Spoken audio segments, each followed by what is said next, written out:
이런 가운데 국회에서는 북한 핵실험과 사드 배치 등을 둘러싸고 이틀째 대정부 질문이 진행됩니다. 국회 취재기자 연결합니다. 조태현 기자. 네, 국회입니다. 네, 지진 피해가 발생한 경주에 대해서 사실상 이 특별재난 지역 선포가 확정된 셈이죠. 네, 청와대와 정부 그리고 새누리당은 오늘 오전 삼청동에 있는 총리 공관에서 고위 당정청 협의회를 열고 지진 관련 대책을 논의했습니다. 이 자리에서 정부와 여당은 경북 경주 지역을 특별재난지역으로 선포하는 데 의견을 모았는데요. 그 자리에서 바로 발표를 할 수는 없는 만큼 법적 절차와 피해 규모 최종 확인을 거쳐서 이르면 오늘 안에 선포한다는 방침입니다. 새누리당의 발표 내용 직접 들어보시죠. 75억 이상의 피해가 있으면은 국가가 전액 지원하게 되는 특별재난 지역으로 선포를 금명 발표한다, 곧 발표한다 이렇게 합의를 했고요. 실제로 이 선포가 이루어지면 피해 주민들은 각종 세금과 공공요금 감면 혜택을 받을 수 있고 재난 구호와 복구에 필요한 정부 차원의 특별 지원도 이루어지게 됩니다. 특히 복구 작업과 더불어 피해 주민들의 심리적인 안정을 위해 복구팀의 사회적 치료사, 의사 등을 포함하고 중앙정부와 현지의 특별팀을 구성해서 주민들이 삶을 영위해 나가는 차원에서 대처하겠다고 강조했습니다.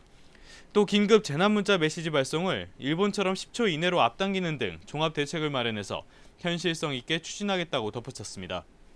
이런 가운데 새누리당은 잠시 뒤에 경주에 있는 한국수력원자력 본사에서 최고위원회의를 열고 원자력 발전소 가동 현황과 안전 상태를 보고받을 예정입니다. 반면 야당은 정부의 부실 대응을 적극적으로 문제 삼고 나섰습니다. 더불어민주당은 오전에 국회에서 안전비상대책 최고위원회의를 열었는데요. 어제 경주를 방문한 추미애 대표는 대통령과 정부가 무능한 지진 대응에 대해서 국민에게 사과해야 한다면서 또 무책임하게 대응한 책임자 문책도 검토하라고 요구했습니다.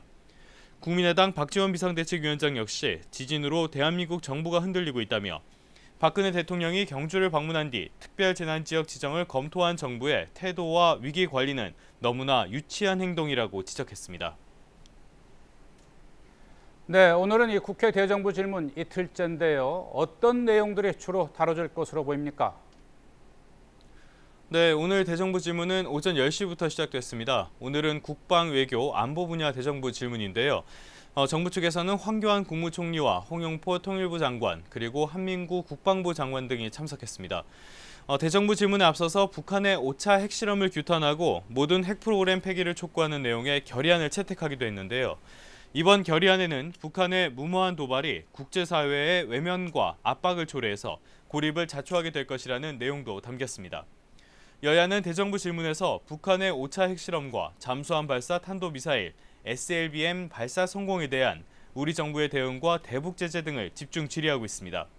특히 핵 개발이나 미국 전술핵 배치 등 핵 무장론과 핵 잠수함 보유 문제 등을 두고 여야의 격론이 벌어지고 있는데요. 여당 일각에서는 핵무장이 필요하다는 주장이 나왔지만 야당은 대체로 현실성 없는 무책임한 주장에 불과하다며 반대 목소리를 내고 있습니다. 지금까지 국회에서 YTN 조태현입니다.